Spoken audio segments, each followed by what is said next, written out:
তো আমরা আগের দিন যেটা তোমাদেরকে পড়িয়েছিলাম যে সেটা দেখে থাকো আর কি, তাহলে দুটো বায়াসিং পড়েছিলাম, একটা হচ্ছে ফিক্সড বায়াস আর একটা হচ্ছে কালেক্টর টু বেস বায়াস, তাই তো? এবং দুটো বায়াসের মধ্যে কোন বায়াসটা বেশি ভালো বায়াস বলেছিলাম?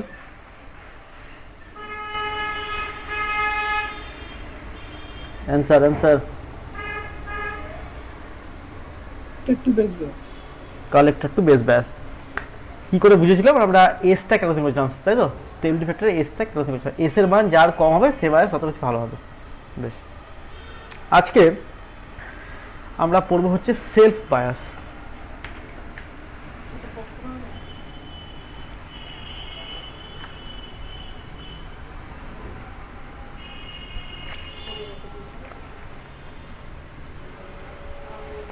সেলফ বায়াস,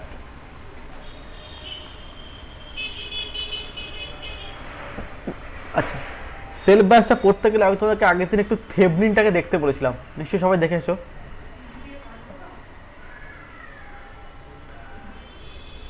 তো সেলফ বায়াসের ছবিটাকে আঁকি।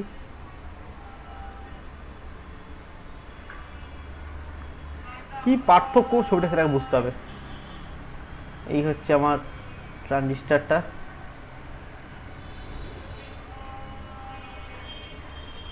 এখানে একটা আরসি রেজিস্ট্যান্স আছে,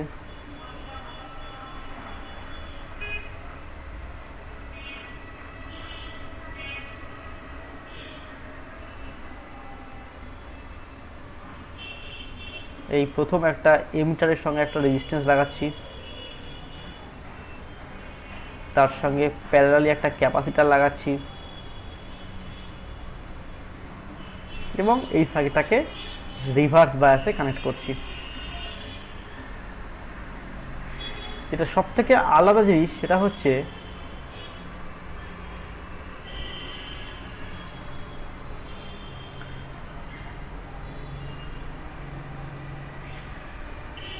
R1 R2, এই হচ্ছে আমার ছবিটা, that is called self bias. এটা হচ্ছে R1, এটা R2, এটা RC, এটা RE, এটা হচ্ছে CE, এটা হচ্ছে VCC।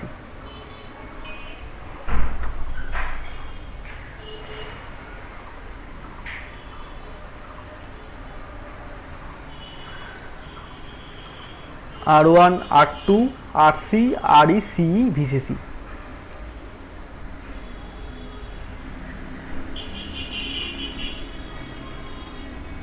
ঠিক আছে, এখন এই ছবিটাকে যদি ভালো করে অবজার্ভ করো, দেখো আগেরটার সঙ্গে একটা পার্থক্য আছে, অনেকটা ফিক্সড বায়াসের মতো দেখতে লাগছে এইটুকু করছে, কিন্তু নিচেও একটা রেজিস্ট্যান্স লাগিয়ে দেওয়া হয়েছে। ফলে আমাকে যেটা করতে হবে সেটা হচ্ছে এই R1 এবং R2, এই যে দুটো রেজিস্ট্যান্স, এরা যে বেসের সঙ্গে কানেক্টেড হয়ে গিয়ে এমিটার চলে গেছে, মানে একজন আরসি হয়ে ব্যাটারির পজিটিভ টার্মিনাল, আরেকজন এমিটার হয়ে ব্যাটারির নেগেটিভ টার্মিনালে চলে গেছে। ফলে এই সার্কিটটাকে আমাদেরকে কনভার্ট করতে হবে একটু সিম্পলিফাইড সার্কিটে। তার জন্য যেটা দরকার সেটা হচ্ছে আমাদেরকে বুঝতে হবে যে এই R1 এবং এই R2 কি কম্বিনেশনে আছে, সিরিজ না প্যারালাল। R1 এবং R2 কি কম্বিনেশনে আছে, সিরিজ না প্যারালাল, কেউ বলতে পারবে? অ্যাটেম্প নাও, আমি সবারই অ্যাটেম্পটা দেখতে চাইছি। সিরিজ। সিরিজ, কে বললে এটা? নামটা বলো একটু, নাম বলবে আর বলবে। স্যার পরমা। পরমা সিরিজ, বেশ, তারপরে সবাই বলবে, সবাই রেসপন্স করো একটু। স্যার সিরিজে আছে। সিরিজ প্রিমাশা, তাই তো? বেশ, আর সিরিজে স্যার। সিরিজে, আচ্ছা, আর সিরিজে আছে। সিরিজে আছে, আচ্ছা। প্যারালাল কি কারোরই মনে হচ্ছে?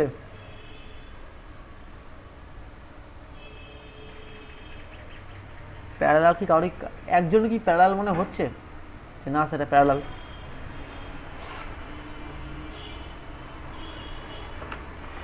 যদি সবাই চুপ থাকো তাহলে আমি ধরে নেবো সবাই বলছো সিরিজ।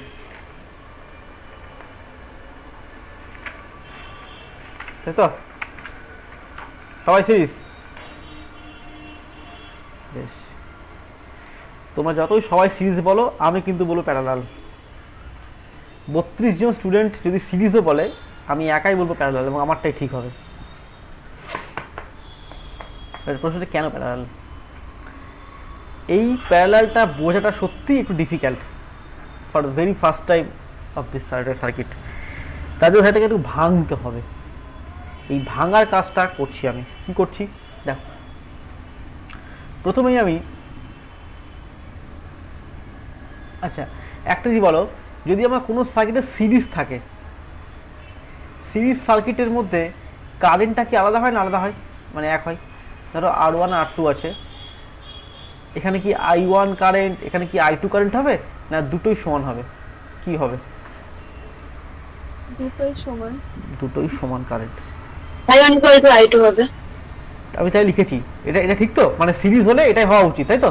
তার মানে কারেন্টটা সেম যাবে, তার মানে একটাই কারেন্ট যাবে, সেটা I যাবে। কোনো অসুবিধা? এবারে দেখো, আমি এইটাকে ভাঙছি।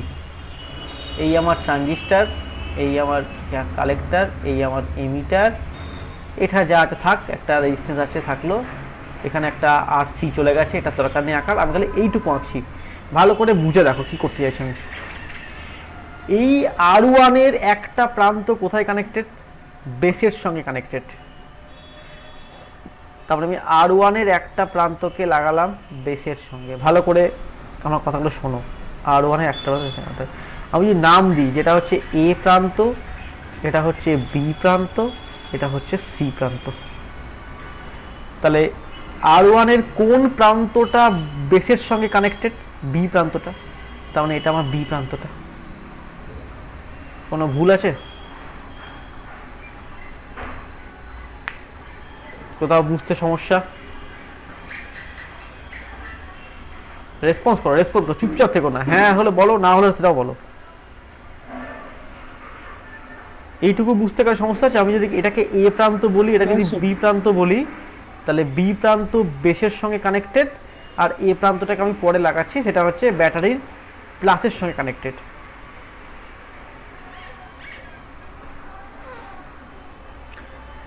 R2 রেজিস্ট্যান্সটা দেখো, R2 এর কি হয়েছে? R2 একটা প্রান্ত বেসের সঙ্গে কানেক্টেড, আর একটা প্রান্ত C হয়ে নেগেটিভে কানেক্টেড।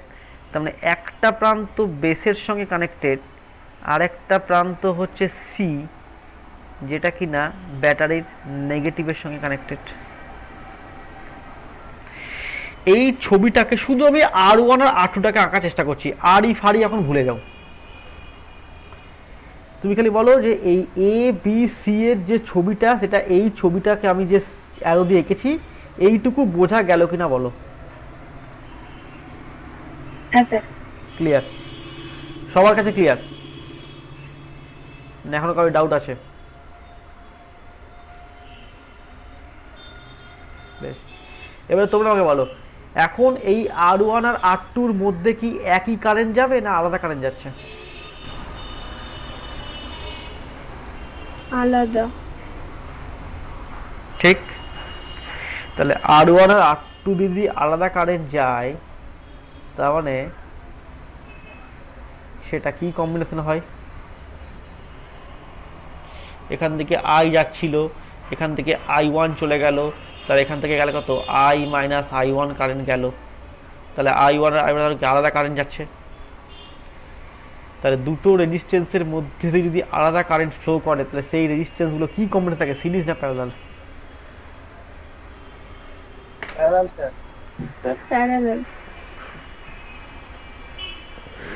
তাহলে রেজিস্ট্যান্স গুলো কি কম্বিনেশন থাকে? সিরিজ না parallel?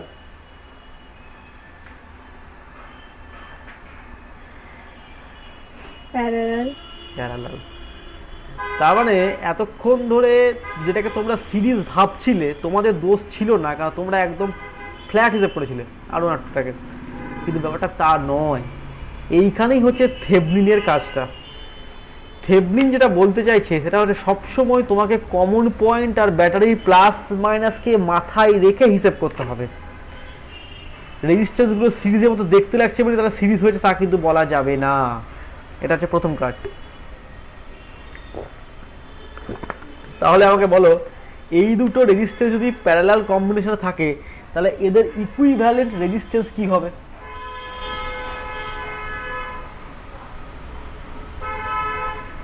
R1 R2 by R1 plus R2.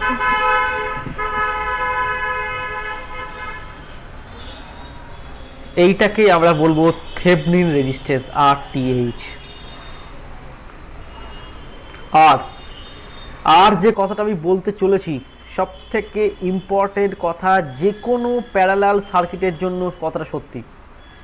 কথাটা হচ্ছে এই যে ব্যাটারিটাকে আমি এঁকেছি, এই ব্যাটারিটা কিন্তু এই ব্যাটারিটা নয়।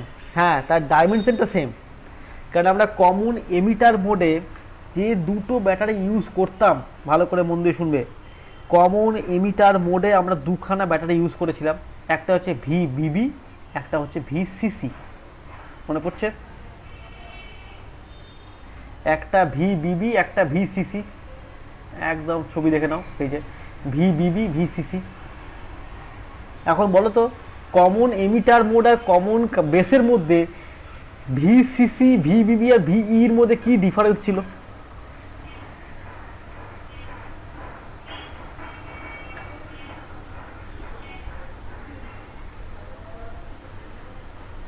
বলো। ভিইটা মানে গ্রেটার দেন ভিবিবি ছিল। বেশ, আর ভিবি কত ছিল? 0 থেকে 2 ভোল্টের মধ্যে। তার মানে এই ভিবির মানটা হয় খুব ছোট একটা ভোল্টেজ, এটা বলেছিলাম কমন এমিটার মোডে। আমি যে মোডটা করছি সেটা কি মোড? সেলফ বায়াসটা কি মোডে আছে? Common emitter. তাহলে এই ব্যাটারিটা কি ব্যাটারি হবে? এটা কি এটা এটা এটা তো 10 ভোল্টের ব্যাটারি। এটা যদি 0 to 10 ভোল্ট হয়, তার মানে প্রশ্নটা হচ্ছে, কথাটা হচ্ছে যে তাহলে কি এই ব্যাটারিটা কি 0 to 10 ভোল্টই হবে? এই ব্যাটারির সঙ্গে লাগাই, এখানে ব্যাটারি লাগে একটা? অবশ্যই না, কারণ এটা 0 থেকে 2 ভোল্টের মধ্যে আসতে হবে। এই ব্যাটারিটাকে আমরা নাম দিচ্ছি VTH। হ্যাঁ, তার পোলারিটি সেম, পোলারিটি তোমার চেঞ্জ হয়নি। দেখো এটা তো NPN ট্রানজিস্টার, তাহলে NPN ট্রানজিস্টার যদি হয় তাহলে P প্রান্ত ব্যাটারি পজিটিভ, N প্রান্ত ব্যাটারি নেগেটিভ, কিন্তু এই ব্যাটারি ভ্যালুটা চেঞ্জ হবে। এই ভ্যালুর মান কি করে বার করব? অ্যাকর্ডিং টু দিস সার্কিট, এটা থেকে কাজে লাগে। এটা একদম সমস্ত প্যারালাল সার্কিট কিন্তু সত্যি। অপ অ্যাম্প পড়বো তখন এই কন্ডিশন, ট্রানজিস্টারও একই কন্ডিশন। সেটা হচ্ছে VTH এর মানটা হচ্ছে এই যে দুটো রেজিস্ট্যান্স তোমার আছে R1 আর R2, এই দুটো রেজিস্ট্যান্সের মধ্যে কে গ্রাউন্ড আছে?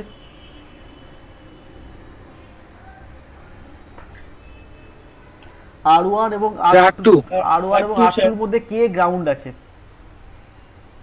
R2 গ্রাউন্ড আছে।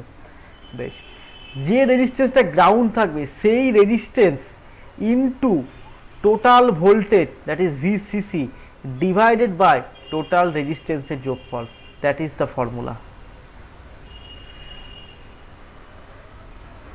এই VTH এর মানটা হচ্ছে R2 into VCC by R1 plus R2। সবসময় মনে রাখবে এই ব্যাটারিটা কার সঙ্গে কানেক্টেড, মানে ব্যাটারির নেগেটিভটা, মানে এখানে তুমি ভাববে যে সিঙ্গেল ব্যাটারিটা আমার আছে VCC, সেই সিঙ্গেল ব্যাটারির সঙ্গে R1 এবং R2 এর মধ্যে কে গ্রাউন্ডেড আছে সেটা বার করব। এখানে তোমরাই বলে R2 গ্রাউন্ডেড, তাহলে R2 into total voltage divide by R1 by plus total resistance. এটা যখন অপ অ্যাম্প পড়বো তখনও একই, শুধু ব্যাটারির নামগুলো পাল্টে যাবে। এই ক্যালকুলেশনটার কোনো পার্থক্য হবে না। R2 into VCC by R1 plus R2। Clear? তাহলে এই সার্কিটটাকে আমরা একটু রিড্র করছি। দেখো, এই হচ্ছে আমার কালেক্টর, এই হচ্ছে আমার এমিটার, এই হচ্ছে আমার রেজিস্ট্যান্স, এই হচ্ছে আমার RC, এই হচ্ছে আমার RTH, এই হচ্ছে আমার VTH, এটা হচ্ছে আমার VCC। ক্যাপাসিটরগুলোকে বাদ দিয়ে দিলাম, কারণ ক্যাপাসিটর ডিসি কে ব্লক করে দেয়। তাহলে স্যার দিয়েছিলাম কেন? ঠিক প্রশ্ন করতেই পারো। যদি বাদ দেবো তাহলে ধরলাম কেন? ধরার কারণটা হচ্ছে আমাদের উদ্দেশ্যটা হচ্ছে আমরা এখানে একটা ইনপুট সিগন্যাল দেব। এই এসি সিগন্যালের ডিসি যদি কোনো পার্ট থেকে থাকে সেটা এখানে ব্লক হয়ে যাবে, মানে পুরো সিগন্যালটা আমার ইনপুটে কি যাবে, পুরো এসিটাই যাবে। এবং যদি এর মধ্যে যদি কোনো এসি পার্ট কোনো ডিসি পার্ট যদি এই আড়ি দিয়ে চলে আসতে যায় সেটা এখানে ব্লক করে দেবে। তাই যে রেজিস্ট্যান্স যে ক্যাপাসিটার কোনো রেজিস্ট্যান্সের সঙ্গে প্যারালালে থাকে, যে ক্যাপাসিটার কোনো রেজিস্ট্যান্সের সঙ্গে প্যারালালে থাকে তাকে বলা হয় বাইপাস ক্যাপাসিটার। Bypass capacitor. আর যে ক্যাপাসিটার কোনো সার্কিটের সঙ্গে সিরিজে কানেক্ট থাকে তাকে বলা হয় কাপলিং ক্যাপাসিটার।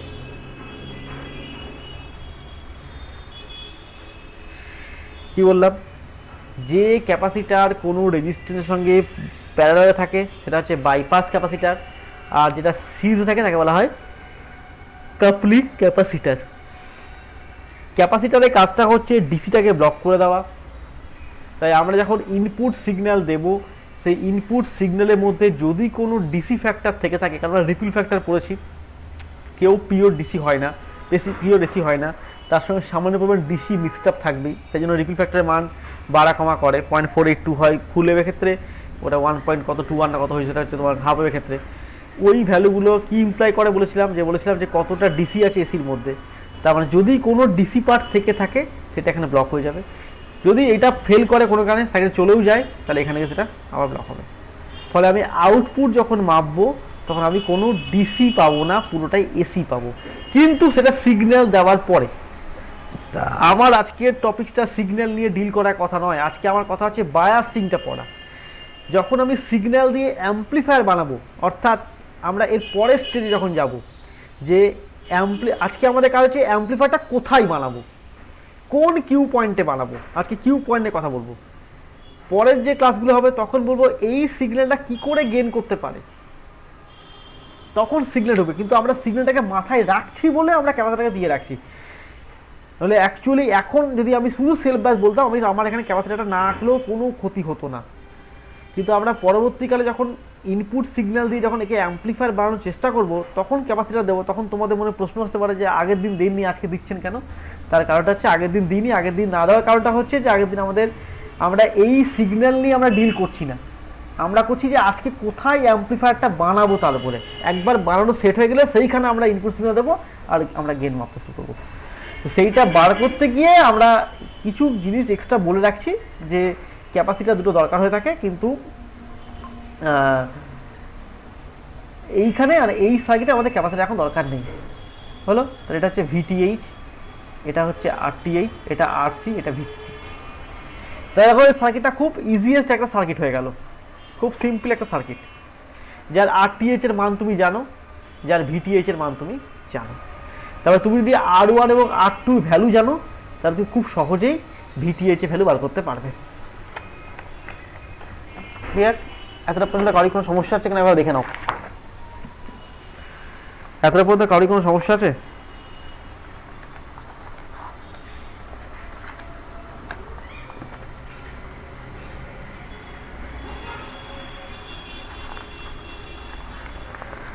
চুপচাপ থাকবে না, রেসপন্স করবে।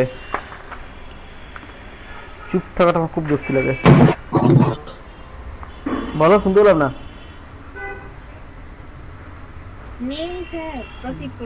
বেশ, এই R1 এবং R2 এর মানগুলো কেমন হয় একটু বলে রাখি। R1 এর মান হয় কিলো ওহম অর্ডারে এবং R2 এর মান হয় কিলো ওহম অর্ডারে। স্ট্যান্ডার্ড ভ্যালু যেটা আমরা চুজ করি সেটা 100-র কাছাকাছি নিয়ে আমরা R1, 100-র কাছাকাছি 90 থেকে 100-র কাছাকাছি নিয়ে R1, কোনো হার্ড অ্যান্ড ফাস্ট রুল নয়, এটাই নিতে হবে, এর থেকে বাড়া কমা করতেই পারে। আর এটা নিয়ে আমরা 10-এর কাছাকাছি। কেন? হিসেব করে দেওয়া দেখো, তাহলে এটা আমরা 90 কিলো ওহম নিয়েছি, R1 90, R2 10, তাহলে ভিটিএইচ কত হবে? ভিসিসি 10 ভোল্ট, তাহলে ভিটিএইচ বার করে কত হবে? R2 মানে 10 ইন্টু 10/100, 1 ভোল্ট। 0 to 2 ভোল্ট হচ্ছে রেঞ্জ ভিটিএইচ এর মানটা।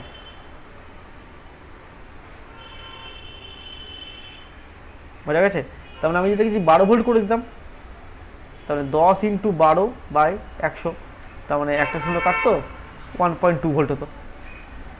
তার মানে এই মানটাকে 0 থেকে 2 এর মধ্যে রাখার জন্য আমাকে R1 R2 সেভাবে চুজ করতে হবে।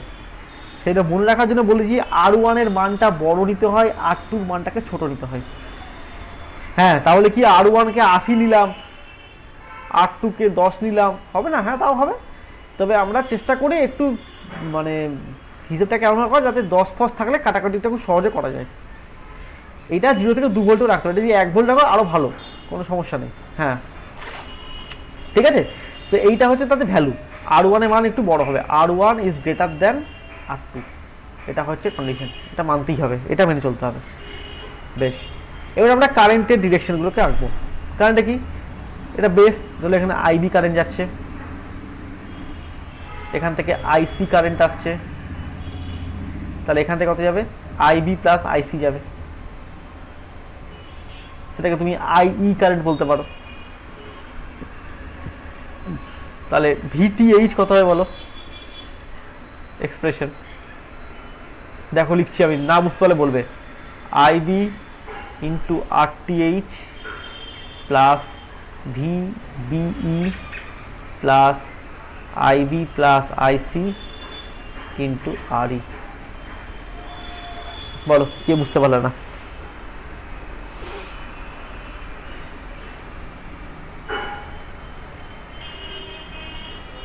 বুঝে গেলে হ্যাঁ বলো বুঝেছি, না বুঝলে না বলো বুঝিনি।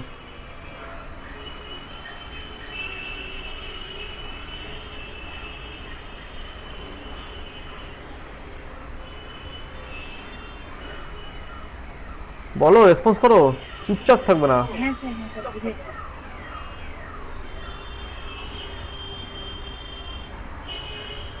বেশ, তাহলে এইটা হচ্ছে বেস, এটা হচ্ছে আমার এমিটার, তার মানে এই ড্রপটাকে আমরা বলছি ভিবিই, মানে IB into RTH plus VBE plus এটা ক্লোজ হয়ে গেল সার্কিট। সেখানে ভিসি করলে কি হবে? IC into RC plus VCE plus IB IC into RE. পরে লিখছি এটা। এখান থেকে আইবির মানটাকে বার করো। কেন? দেখো আমরা কালেক্টর টু বেস বাই দেখো আগের দিনে আইবি বার করে দিয়েছিলাম, এই যে আইবি। তাহলে S equal to 1 plus beta 1 minus beta del IB del IC. তাহলে আমার উদ্দেশ্য ডেল আইবি ডেল আইসি থেকে বার করা। তাহলে তুমি আইবিটাকে বার করো ইন টার্মস অফ আইসি দিয়ে, সবাই করতে পারবে। আমি ডিরেক্ট লিখে দিচ্ছি, VTH minus VBE minus IC into R E divided by R T H plus R E. Check করে বলো হ্যাঁ স্যার ঠিক আছে কিনা।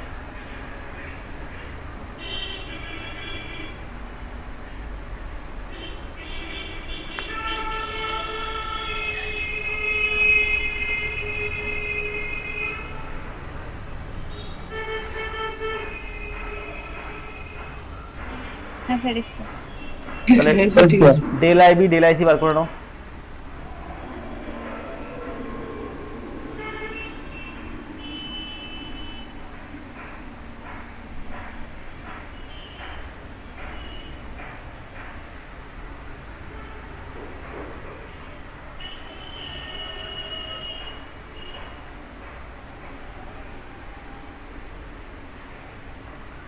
Del IB del IC bar করলাম, সেমানটা এখানে বসিয়ে দাও। তাহলে দেখো একদম কালেক্টর টু বেস বায়াসের মতোই দেখতে একটা ফর্ম এলো, কোনো আলাদা নাই, শুধু ভ্যালুগুলো আলাদা।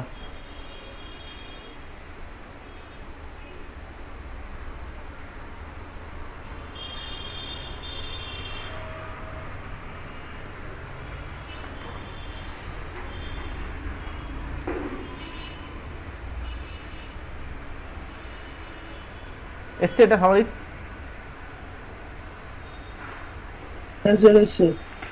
তার মানে আগের দিনে দেখো এটা ছিল বিটা, কত ছিল? আর সি ছিল, এটা হলো আর ই, একটা চেঞ্জ। সেখানে আর টি এইচ, আর টি এবার টোটাল রেজিস্ট্যান্সটা এখানে ছিল আর সি প্লাস আর বি, আর সি প্লাস আর বি, এর ছিল আর সি প্লাস আর বি, এর কিন্তু তা না, এটা হলো আর টি এইচ প্লাস আর ই। তার মানে এখানকার কালেক্টর রেজিস্ট্যান্সটা কিন্তু পুরো বাদ হয়ে যাচ্ছে, পুরোটাই আর ই দিয়ে কন্ট্রোল হচ্ছে। এখন তোমাকে বুঝতে হবে যে আর ই কন্ট্রোলটা কতটা ডমিনেটিং। খুব ইন্টারেস্টিং একটা খেয়াল করে দেখো, আর ই রেজিস্ট্যান্স এবং আর সি রেজিস্ট্যান্সের মধ্যে কি পার্থক্য বলো দেখি। শুধু পজিশনটার জন্য কি কি চেঞ্জ হচ্ছে দেখো, আরসি রেজিস্ট্যান্সের মধ্যে দেখো আইবি কারেন্টের কোনো উল্লেখ নাই, যাবে আরসি যে রেজিস্ট্যান্সটা আছে তার মধ্যে দিয়ে আইবি কারেন্টের কোনো ভূমিকা নাই, কিন্তু আরই রেজিস্ট্যান্সের মধ্যে দিয়ে আইবিও যাচ্ছে আইসিও যাচ্ছে। তার মানে এইটুকু পার্ট আইসি কন্ট্রোল করছে, এই পার্টটা ভিসি পার্ট কন্ট্রোল করছে আউটপুটটা, তার সঙ্গে এই পার্টটা থাকছে। ফলে যদি কোনো কারণে এই লুপটাকে যদি ঠিক রাখতে হয়, আরই চেঞ্জ হচ্ছে না, আরবি চেঞ্জ হচ্ছে না, ভিটিআই চেঞ্জ হচ্ছে না, তাহলে যদি কোনো কারণে আইসি বেড়ে যায় তাহলে আইবিকে কি হতে হবে, ইকুয়েশন ঠিক রাখতে গেলে VTH equal to IB RTH plus VBE plus এটা, আইসিটা কোনো কারণে বেড়ে গেছে তাহলে অতি অবশ্যই আইবিটাকে সাউন্ড কারেন্ট ডিক্রিজ করতে হবে, তাহলে ব্যালেন্স করতে পারে না, তাহলে ভিবি ফিক্সড, তাহলে আইবিকে কমতে হবে। আর আইবি যদি কমতে হয়, আইসি মানে কি বিটা ইন্টু আইবি, তাহলে আইবি যদি কমে যায় তাহলে আইসি কি হবে, আরো কমবে। আর আইসি কম মানে কি, ভিসিটা কি হওয়া উচিত, দেখো ভালো করে বোঝো, ভিসিসি ইকুয়াল টু হচ্ছে IC into RC plus VCE plus IB plus IC into RE. লেখার দরকার নেই, আগে শুনে যাও কথাগুলো, এখন কিছু লিখবে না, এতটা পর্যন্ত সবার লেখা হয়ে থাকলে ব্যাস আর কিছু লিখবে না, এইটুকু করা থাকলো, এইটুকু করা থাকলো, আর কিছু লেখার দরকার নেই, শুধু শোনো কথাগুলো এখন মন দিয়ে। কোনো কারণে যদি আইসি বেড়ে যায় তাহলে ইকুয়েশনকে ঠিক রাখতে গেলে আইবি কে কমতে হবে, কারণ বাকি টার্মগুলো কনস্ট্যান্ট, কেউ চেঞ্জ হতে পারবে না। এই কথাটা মানছো না মানছো না, রেসপন্স করবে, চুপচাপ থাকবে না, বারবার বলছি। আইসি যদি কোনো কারণে বেড়ে যায় তাহলে আইবি কে কমতে হবে, এটা মানছো না মানছো না, ঠিক? তাহলে আইবি যদি কমে যায় তাহলে আইসি মানে আমরা কি জানি, beta into IB plus 1 plus beta আইসিও, ওটা ছোট কারেন্ট বাদ রাখছি। আইবি যদি কমে যায় তাহলে আইসি কি হবে, ফার্দার ডিক্রিজ করবে। তার মানে কোনো কারণে মনে করো তোমার সার্কিটে আইসিটা বেড়ে গিয়েছিল কোনো কারণে, এবং সেই আইসি বেড়ে যাওয়ার জন্য যদি আইবিটাও বেড়ে যেত, আইসিটা বেড়ে যাওয়ার জন্য যদি আইবিটা বেড়ে যেত তাহলে ফার্দার আইসি আবার বেড়ে যেত। প্রথমে একবার আইসি বাড়লো, সেই আইসি আইবি কে বাড়িয়ে দিল, এই আইবি আবার আইসি কে বাড়াবে, এই আইসি আবার আইবি কে বাড়াবে, এই আইবি আবার আইসি কে বাড়াবে, এবং এই প্রসেসটা চলতেই থাকবে। ফলে কোনো একটা ছোট্ট কারণে, সেটা ভোল্টেজ ফ্লাকচুয়েশন হোক, ট্রানজিস্টারের কোনো ত্রুটি থাকতে পারে, পাওয়ার সাপ্লাই কোনো গন্ডগোল থাকতে পারে, যে কোনো কারণে, ঘরে রুম টেম্পারেচার সাডেনলি চেঞ্জ হয়ে যেতে পারে, কোনো একটা অজ্ঞাত কারণে আমার আইসি যদি বেড়ে যায় এবং আইসি বেড়ে যাওয়ার জন্য যদি আইবিও বেড়ে যায়, তাহলে সেই আইবি আবার ফার্দার আইসিকে বাড়িয়ে দেবে, সেই আইসি আবার ফার্দার আইবিকে বাড়াবে, ওই আইবি আবার আইসিকে বাড়াবে, এবং এই প্রসেসটা চলতেই থাকবে। কিন্তু আমাদের সেলফ বায়াস কি করছে, যদি কোনো কারণে আইসি বেড়েও যায় ও কিন্তু আইবি কে কমিয়ে দিচ্ছে, উল্টো কাজটা করছে। আইসি বেড়ে যাওয়ার জন্য কিন্তু আইবি কে বাড়তে দিচ্ছে না, আইসি যদি বেড়ে যায় ও কিন্তু তার রেজাল্টের জন্য আইবি কে কমিয়ে দিচ্ছে। ফলে আইবি যদি কমে যায় ফলে ফার্দার আইসি কিন্তু আর বাড়তে পারছে না, বরং কমে যাচ্ছে। এই কথাটা বুঝতে পারছো কথাটা কি বলছি? তাহলে ফার্দার আইসি কে বাড়তে না দিয়ে ও আইসিটাকে আর একটু কমিয়ে দিচ্ছে। আইসি যদি কমে যায়, এবার তুমি ভাবো, আইসি যদি কমে যায়, এটা ফিক্সড, এটা ফিক্সড, এটা ফিক্সড, তাহলে ভিসি কি হবে, বাড়বে না কমবে? আইসিটা কমে গেছে,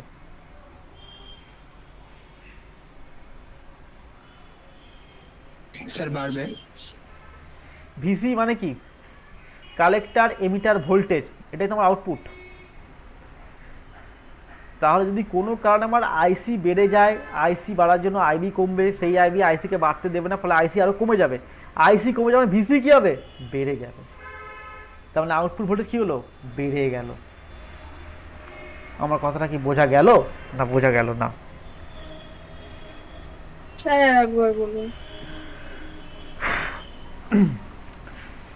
কোনো কারণে আইসি বেড়ে গেছে, আইসি বাড়লে আইবি কি হবে অ্যাকর্ডিং টু দিস রিলেশন? কমবে স্যার। আইবি কমবে। আইবি কমলে ফার্দার আইসি কি হবে? কমবে স্যার। বাড়বে। কি করে বাড়ছে বড় মা? আইবিটা বলছে কমবে। কমে গেছে। আইবি ধরো আগে ছিল 10 মাইক্রো অ্যাম্পিয়ার, এখন তোমার হয়ে গেছে 8 মাইক্রো অ্যাম্পিয়ার। তাহলে আইবিটা আগের থেকে কমলো, আইবি কমলে আইসি কি হবে, আগের থেকে কমবে না বাড়বে? কমবে কমবে। তাহলে আইসি কি হলো, কমলো। আইসি যদি কমে যায় তাহলে ভিসি কি হবে? একটু চিন্তা করো, আমার কথা শুনে পুরো ভাবো না, নিজেরা চিন্তা করো। আরসি ফিক্সড, ভিসিসি ফিক্সড, আইবিটা কমে গেছে, আইসিটা কমে গেছে, তাহলে এইটা সব কমে গেছে, তাহলে এটাকে কি করতে হবে, বাড়তে হবে না, তবে তারা ব্যালেন্স করতে পারবে না। তো আর কোনো তো প্যারামিটার নেই ব্যালেন্স করার মতো। ইকুয়েশনের ডান দিক ইকুয়াল টু বাঁ দিক যদি সমান হতে হয়, তার মানে একদিক যদি একটা প্যারামিটার যদি কমে, তাহলে আরেকটা প্যারামিটারকে বাড়তে হবে যদি বাঁ দিকটা আমাকে ডান দিকটা সমান রাখতে হয়। হ্যাঁ স্যার। 8 প্লাস 2 ইকুয়াল টু 10, এই ফ্যাক্টরটা যদি কমে যায়, তাহলে 2 যদি কমে মনে করে 1 হয়ে গেছে, তাহলে অতি অবশ্যই এটাকে 9 হতে হবে, তবেই তো 10 হবে। হ্যাঁ স্যার বুঝতে পেরেছি। তার মানে আইসি যদি ফার্দার কমে যায়, তাহলে অতি অবশ্যই ভিসিটাকে ফার্দার বাড়তেই হবে, আর কোনো অপশন নেই তোমার হাতে। There is no option. RC fixed, RE fixed, VCC fixed, শুধু আইসি আর আইবির একটা খেলা চলছে এখানে প্যারালালি। আইবি কমছে, আইসি কমছে, সরি আইসি বেড়েছে বলে আইবি কমেছে।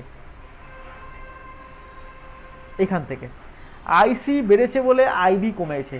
ওই আইবি, নতুন যে আইবিটা হলো, সেই আইবি আইসিকে আরেকটু কমিয়ে দিল। তার মানে একজন বাড়ার চেষ্টা করছে, তাকে ধরে বেঁধে আরেকজন সেই কি বলবো টেনে নামিয়ে দিচ্ছে। মানে একজন গাছে ওঠার চেষ্টা করছে, বাড়ানোর চেষ্টা করছে, ভাবছে সবাই ওকে তুলে দেবে, তা না করে বাকিরা ধরে ওকে টেনে হেরেছে, ওকে আর একটু কমিয়ে দিয়ে আরেকটা ফ্যাক্টরকে বাড়িয়ে দিচ্ছে, ভিসিটাকে বাড়িয়ে দিচ্ছে। এইটুকু ক্লিয়ার কিনা দেখো, আগে ভালো করে ভেবে নাও, ভালো করে চিন্তা করো একবার, নিজেরা নিজের মতো করে ভাবো। আমার কথাই যে একদম ভাবেই চলতে তারপর মানে নিজেরা নিজের মতো করে ভেবে দেখো যে হ্যাঁ স্যারের কথাটা ঠিক আছে, সেটাকে জাস্টিফাই করো, তারপরে আমি ফার্দার প্রসিড করছি।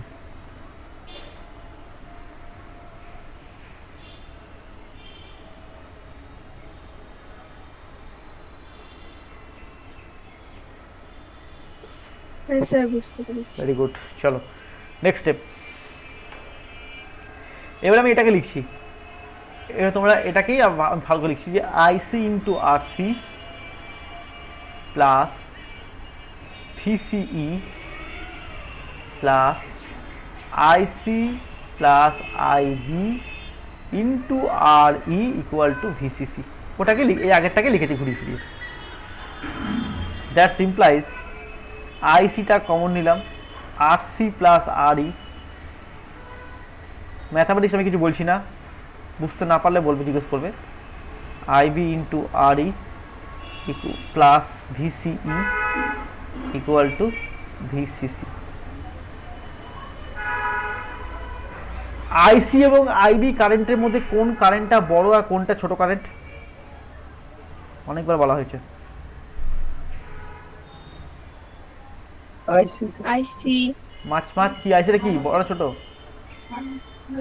বড়। তাহলে আইবি আর ই এই কারেন্টটাকে আমি নেগলেক্ট করতে পারি।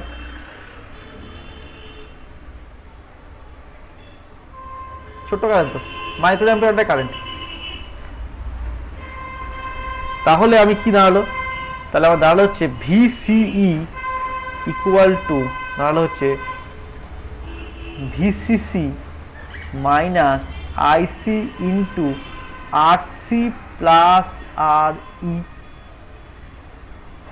চেক করে দেখো লাইনটা ঠিক আছে কিনা, ঠিক থাকলে কনফার্ম করো। হ্যাঁ স্যার ঠিক আছে। হ্যাঁ স্যার। ঠিক আছে, আমরা আউটপুট ক্যারেক্টারিস্টিক যে গ্রাফটা টানতাম কমন এমিটার মোডে, সেই গ্রাফটা কি ভার্সেস কি টানতাম গো?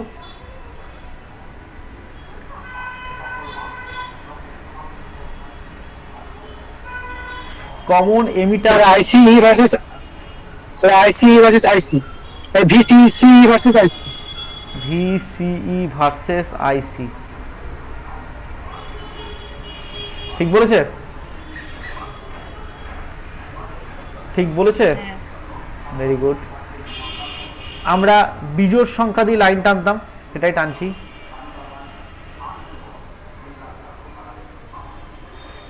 এতটা ওঠে না, যদিও একটু বেশি টেনে দিলাম, দিলাম।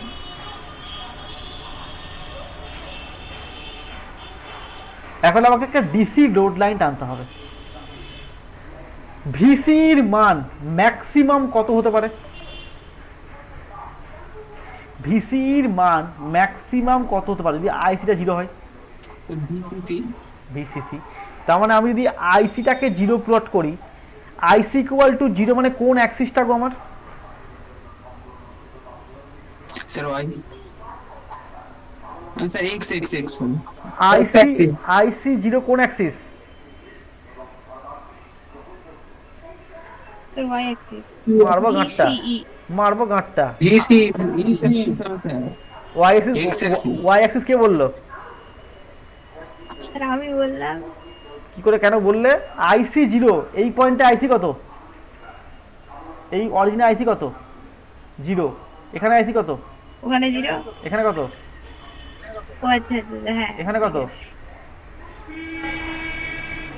তাহলে আইসি 0 মানে হচ্ছে আমার এক্স অ্যাক্সিসটা, তাই তো? তাহলে আইসি 0 করি, তাহলে ভিসি কত আসছে? ভিসিসি আসছে না? তার মানে কোথাও একটা ভিসি থাকবে আমার, তাহলে এটা ভিসিসি পয়েন্টটা। তাহলে এই পয়েন্টের কোঅর্ডিনেট কত? ভিসিসি, 0। মানছো না মানছো না? X, Y.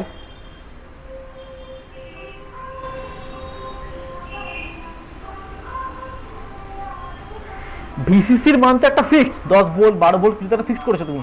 তাহলে যখন আইসিটা 0 হবে, তখন ভিসিটা কত হবে? 10 ভোল্টই হবে কি 12 ভোল্টই হবে?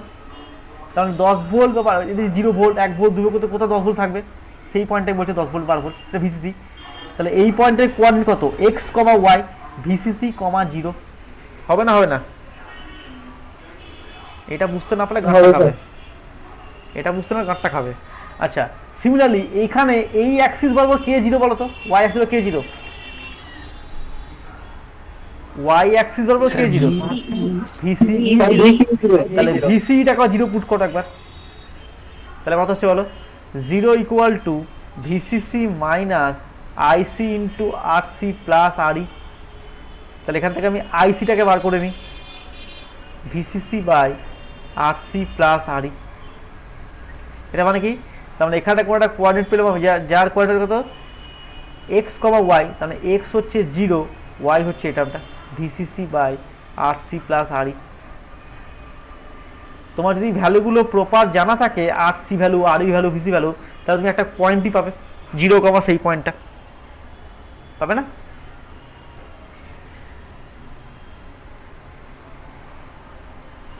কি চুপচাপ থাকবে না, উত্তর দাও। পাবে না? পাবে না? হ্যাঁ স্যার পাবেন।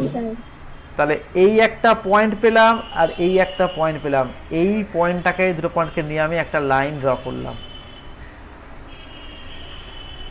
এটাই হচ্ছে আমার ডিসি লোড লাইন। যে কথাটা আমি আগের দিন বলার চেষ্টা করছিলাম, যে ডিসি লোড লাইন আমরা টানবো, সেই ডিসি লোড লাইন টানার এটা হচ্ছে বাংলা প্রসিডিওর, মানে এটাই হচ্ছে প্রসিডিওর। কিন্তু আমরা প্র্যাকটিক্যাল যে পরীক্ষাটা করি, প্র্যাকটিক্যাল যখন করি কলেজে গিয়ে, সেটা একটু ভুল করি। আমরা দেখবি টানি হচ্ছে ওয়াই অ্যাক্সিসের প্যারালাল লাইন টানি, ঠিক আছে? যেটা উচিত নয়। অ্যাকচুয়াল ডিসি লোড লাইনকে আমরা এটাকেই বোঝাই, যার দুটো কোঅর্ডিনেট ফিক্সড। এই সার্কিটে, যে সার্কিটে ভিসিসি, আরসি, আরই তোমার যদি ফিক্সড থাকে, তাহলে তুমি এই কোঅর্ডিনেটগুলো তোমার এইটাই আসবে, ফিক্সড হলো তো। তাহলে 0, তাহলে 10 বাই এটা ওকে 1 প্লাস 2 মনে করো, তাহলে 10/3 মানে কত? 3 পয়েন্ট সামথিং। তাহলে 0, 3 পয়েন্ট সামথিংয়ে চলে গেলে, আর 10, 0 চলে গেলে, তাহলে একটাই লাইন পাবে। এটা কিন্তু একাধিক জন কিন্তু এক একটা লাইন পাবে না যদি রেজিস্ট্যান্স ভোল্টেজ ঠিক থাকে। এবারে কেউ 12 ভোল্ট করলো, আরসি আরসি চেঞ্জ করলো, তার ক্ষেত্রে লোডে আলাদা হবে, সেটা আলাদা কথা। কিন্তু আরসি আরই ভিসিসি যদি ফিক্সড রাখো তাহলে লোড লাইন তুমিও যা টানবে আমিও যা টানবো, ওই কি বলবো, শ্রীপদ সিং কলেজের ছেলেরা যে টানবে, কাঁদি কলেজের তাই টানবে, সবাই একই টানবে, কেউ কারোর জন্য কোনো ডিফার করবে না। বোঝা গেল? এই ডিসি লোড লাইন যেখানে যেখানে ক্যারেক্টারিস্টিক কার্ভকে কাট করলো সেইগুলো প্রত্যেকটা হচ্ছে আমার একটা করে Q point.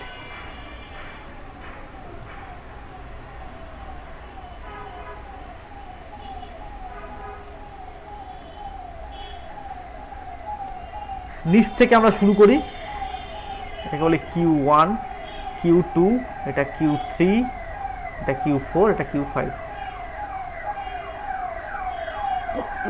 Q one, Q two, Q three, Q four, Q five, এই পাঁচটা হচ্ছে আমার সুস্থির বিন্দু, অর্থাৎ ওই ভোল্টেজ ভিসিসি, ওই আরসি, ওই আরির জন্য আমার এই পয়েন্টগুলো শিফটিং করতে পারবে না। অর্থাৎ এই পাঁচখানা পয়েন্টের মধ্যে আমি কোনো একটা পয়েন্টে অ্যাম্প্লিফায়ারটাকে বানানোর চেষ্টা করব। এবারে আগের দিনে যে কথাটা বলেছিলাম, আমি কোনটাকে নেব, বলেছিলাম মাঝখানটাকে নেব। কেন না, মাঝখানটা নিয়ে আমি দুদিকে ইকুয়ালি গেইন পাবো, এদিকেও দুঘর পাচ্ছি, এদিকেও দুঘর পাচ্ছি। কিন্তু কিউ টু নিলে উপরে একটা দুটো তিনটে লাইন, নিচে হচ্ছে একটা লাইন, তাহলে উপরে গ্রাফটা বড় হবে, নিচেটা ছোট হবে, বুঝতেই পারছো? কারণ এই নিচে তো কাট অফ রিজিয়ন। এটা নিলে উপরে 4 ঘর পাচ্ছি, নিচে 1 ঘরে পাচ্ছি না। এটা নিলে নিচে পাচ্ছি, উপরে পাচ্ছি না। একমাত্র কিউ থ্রি পয়েন্টে চুজ করে রাখো, দুদিকেই ইকুয়ালি পাবো। সেজন্য আমরা অ্যাম্প্লিফায়ার বানানোর জন্য সবসময় কিউ থ্রি পয়েন্টটাকে চুজ করব। এটা এখন বললাম, পরের চ্যাপ্টারে গিয়ে কথা পাল্টাবো, বলি রাখছি আগে থেকে। পাল্টা মানে তারও কারণ আছে, পাল্টানোর কারণটা আপাতত বলছি এটাই হচ্ছে ঠিক। তাহলে কিউ থ্রি পয়েন্টে গিয়ে আমি অ্যাম্প্লিফায়ারটাকে চুজ করব।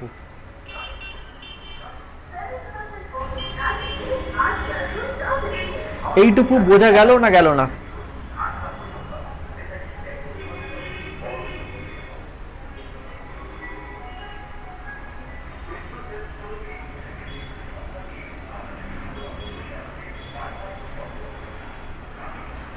কার কার খুব কঠিন লাগছে এটা? স্যার কিউ3টা কেন ফিক্সড একটু বলুন, নেটওয়ার্কের প্রবলেম হচ্ছে। কিউ থ্রিটা ফিক্সড হচ্ছে, আমি যদি এখানে গ্রাফ টানি একটা, ধরো সবুজ কালার টানছি,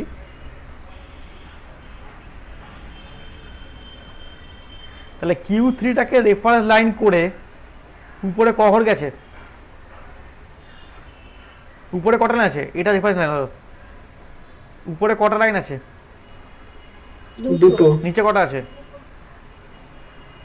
দুটো। তুমি অন্য একটা পয়েন্ট নাও, কিউ ফোর চুজ করো, কিউ ফোরটাকে রেফারেন্স লাইন করে একটা গ্রাফ টানো, লাল দিয়ে টানছি, স্যার কম বেশি হবে। বোঝা যাচ্ছে এটা? হ্যাঁ স্যার। এরকম হবে একটা কালো গ্রাফটা, উপরে কটা লাইন, একটা। নিচে কটা, চারটে। এই তিনটে। তিনটে। তিনটে যেটাকে পয়েন্ট করবে সেইটাকে রেফারেন্স লাইন করবে, দিয়ে তারপরে গ্রাফটা আঁকবে, তাহলেই বুঝতে পারবে যে তোমার দেখবে ছোট বড় হবে। একমাত্র এবং একমাত্র একটাই কাজ পয়েন্টটা করলে কিউ থ্রি পয়েন্ট নিলে তোমার ছোট বড়টা হচ্ছে না, মানে কিউ থ্রিটা হচ্ছে আমার সব থেকে স্টেবল পয়েন্ট এবং সেখানে সব থেকে ভালো অ্যাম্প্লিফায়ারটা আমি পাবো। কিন্তু যদি আমি চারটে নিয়ে গ্রাফ আঁকতাম তাহলে একটা প্রবলেমে পড়তাম। এটা সিলেবাসে নাই, জাস্ট অ্যাডিশনাল ইনফরমেশন।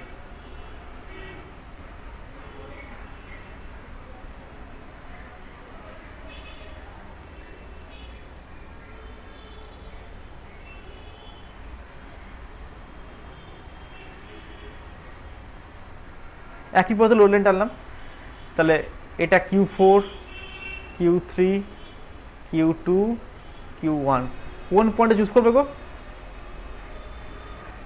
স্যার 2 আর 3 এর মাঝে। 2 আর 3 এর মাঝে।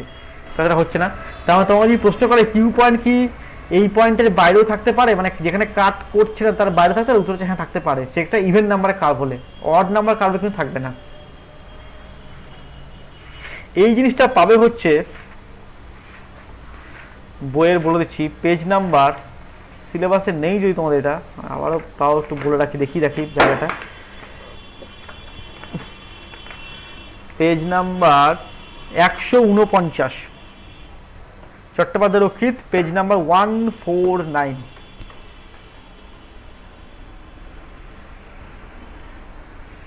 পিকচার নাম্বার 8.7 দেখতে পেয়েছো? দেখো একটা বায়াস কার্ভ লেগেছে, বায়াস কার্ভ।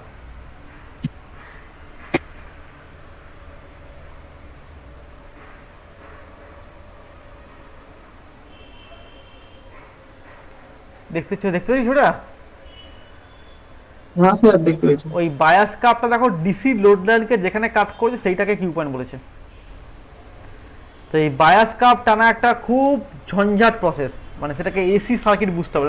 এখানে এখানে খালি ছবিটা এঁকেছে, কোথাও বলা নেই, ক্যালকুলেশন করা নেই কোথাও, ঠিক আছে? যদি তোমরা খুব ইন্টারেস্টেড থাকো আমাকে বলবে, আমি তোমার শিখিয়ে দেবো how to draw bias curve, ঠিক আছে? আমি এখন এই কাজটা বলছি না, কারণ এটা অনেক বড় হবে টপিকটা বলতে গেলে, এবং সময় লাগবে এটা বুঝতে, আরো অনেক কিছু অনেক প্যারামিটার জানতে হবে, নাহলে হবে না।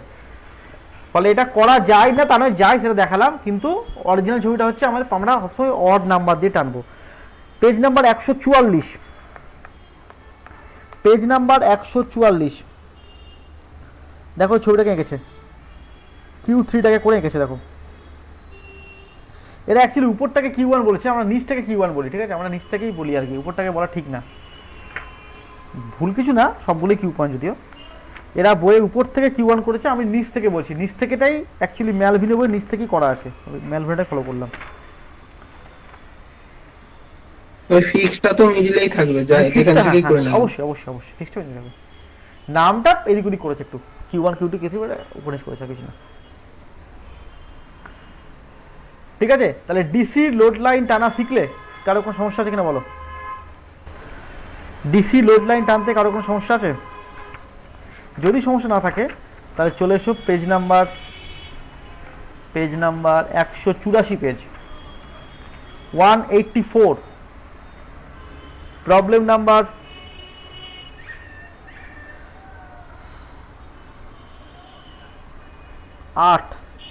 8 এর বি একটা, অ্যাকচুয়ালি 8 এর বি, আমি ছবি এঁকে দিচ্ছি, তোমরা লোড লাইন টানবে।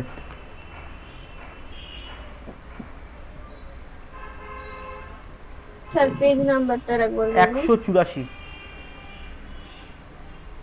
আমারটা পুরনো বই তো, তোমাদের নাও মিলতে পারে। ট্রানজিস্টার বায়াসিং এন্ড অ্যাম্পলিফিকেশন চ্যাপ্টারের অনুশীলনী আর কি।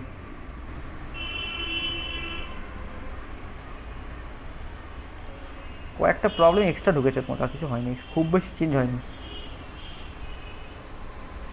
পেয়েছো? 8.23 হ্যাঁ স্যার। বি এর ছবিটা, এটা 90 কিলো ওহম বলেছে, এটা 10 কে বলেছে, ক্যাপাসিটরের ভ্যালু দেওয়া থাকবে না, এটা ব্যাটারিটা বলেছে 10 ভোল্টের বোধহয়, না 22.5 ভোল্ট বোধহয়, 22.5 ভোল্টের ব্যাটারি বলেছে, এটা বলেছে 5.6 কে, সবই কে কিন্তু, ঠিক আছে? এটা হচ্ছে 1 কে। ভিবিটা বলেছে 0.7 ভোল্ট,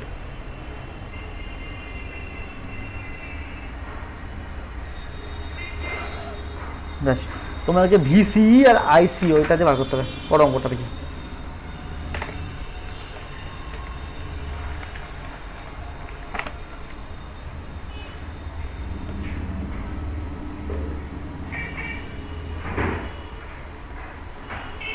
প্রথমে ভিটিএইচটা বার করো আর টিএইচটা বার করো, দুটো বার করে আগে মানগুলো বলো কত এসছে, তারপরে প্রসিড করবে আস্তে আস্তে।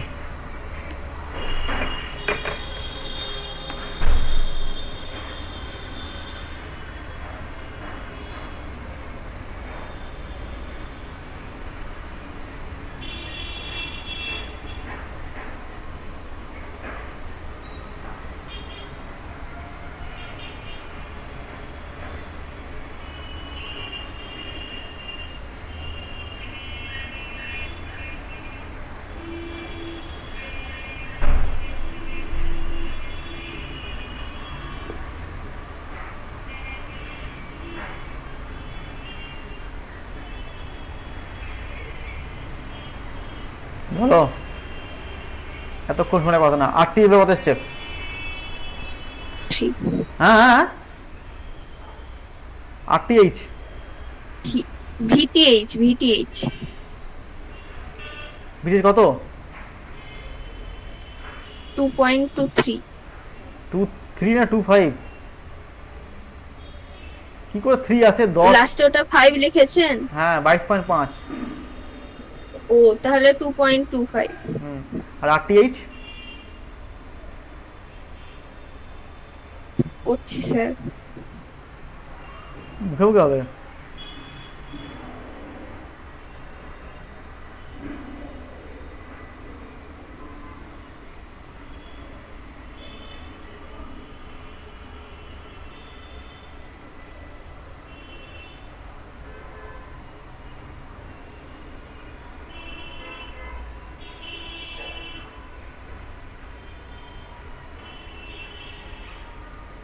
RTH এত সময় লাগছে?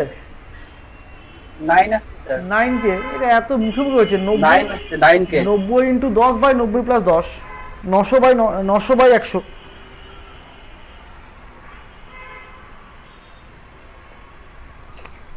বেশ, তাহলে লেখো, ইকুয়েশন লেখো। VTH, এদিকে আমরা পুরো IB কারেন্ট যাচ্ছে, এরকম করে একটু ছোটো মোটো অঙ্ক আর কি। এটা IC কারেন্ট যাচ্ছে, এটা যাচ্ছে কত? IB প্লাস IC যাচ্ছে। তাহলে VT কত বলো? 9 ইন্টু IB প্লাস VBE মানে 0.7 volt plus IC plus IB into RE।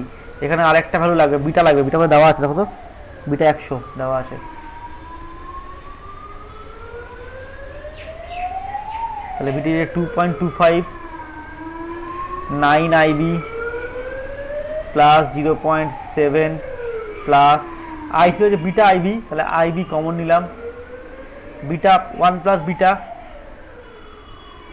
মানে হচ্ছে 1 প্লাস 100 হয়ে যাবে, তার মানে এটা 101 হয়ে গেল, কিন্তু RE মানে 1 কিলো ওহম ইন্টু 1।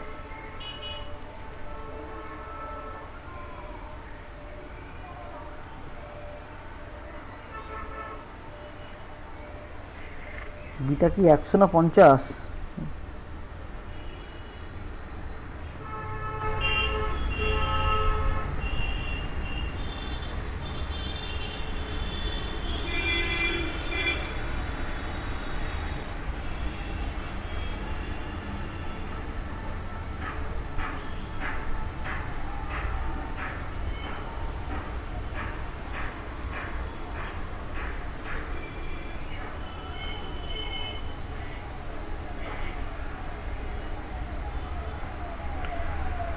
বেশ, করো তাহলে, এখান থেকে IUR করো।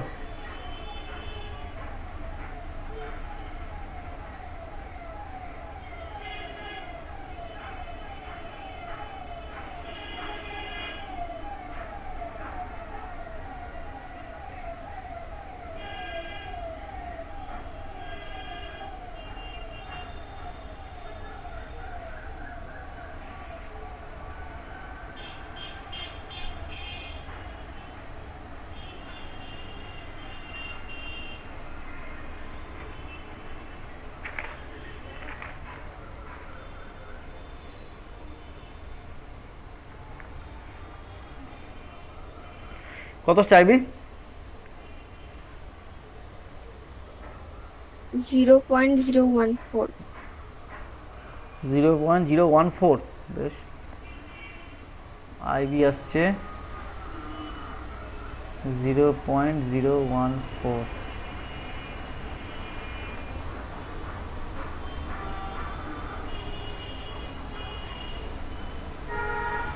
মাইক্রো অ্যাম্পিয়ার, তাই তো? 0. মিলি অ্যাম্পিয়ারই হবে, মিলি অ্যাম্পিয়ার। তাহলে IC বার করে নাও, বিটা ইন্টু IB,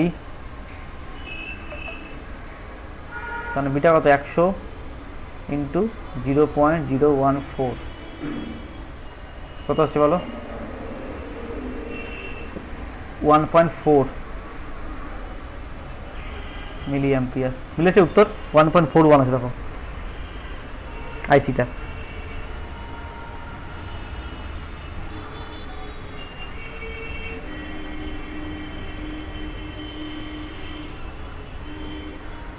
হয়েছে? আচ্ছা এবারে করো VCC equal to 5.6 into IC plus VCE plus IC plus IB, মানে হচ্ছে 101 হয়ে যাবে এটা ওটা, তার মানে 101 ইন্টু আরই হয়ে গেল।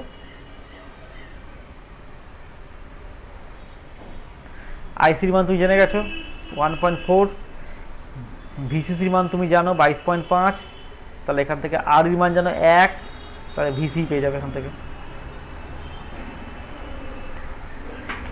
করো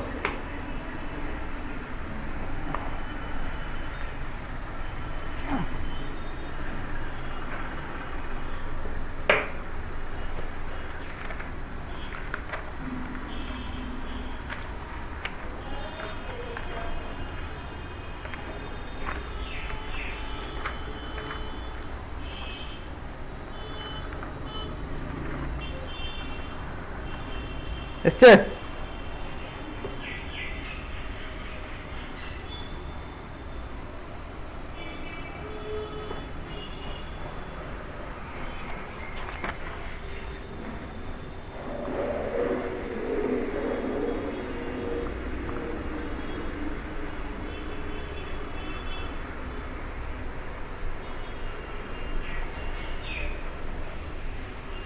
কত এসছে ভিসিসি বলো?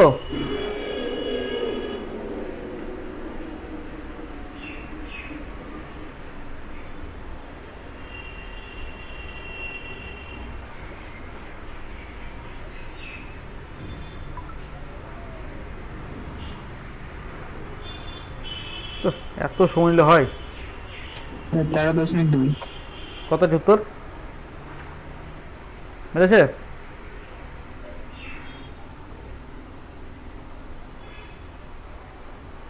এইবারে সবারই এসছে 13.2?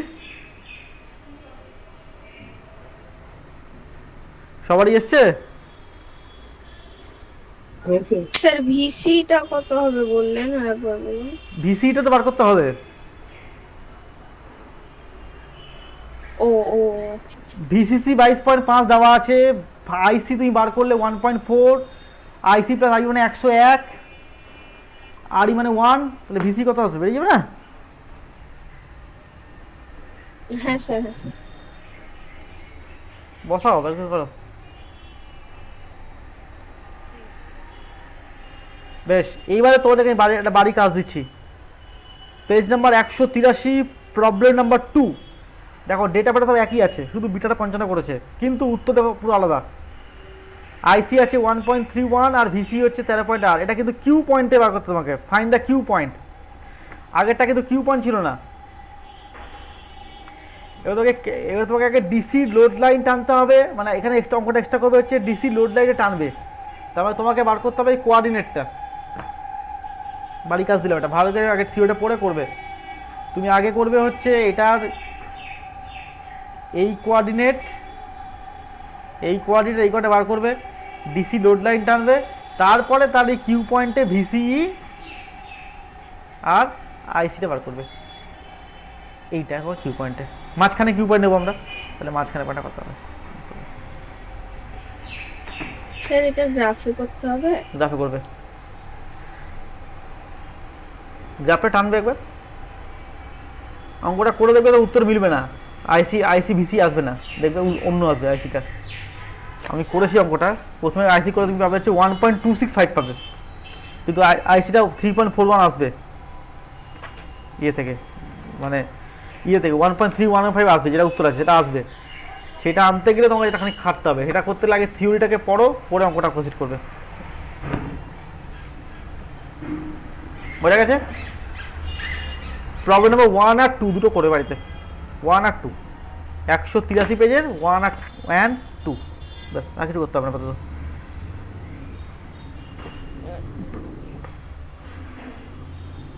এক একটা পেরে যাবে, 2-1টা একটু খটোমটো আটকাতে পারো, তারপরে 3 আর 4 যখন পড়াবো এই এক্সপেরিমেন্টটা তখন শুরু করবো।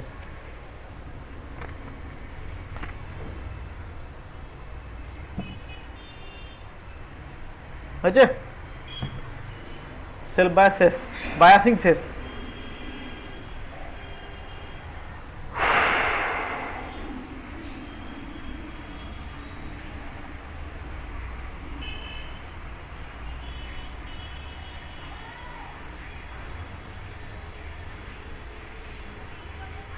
তাহলে ছেড়ে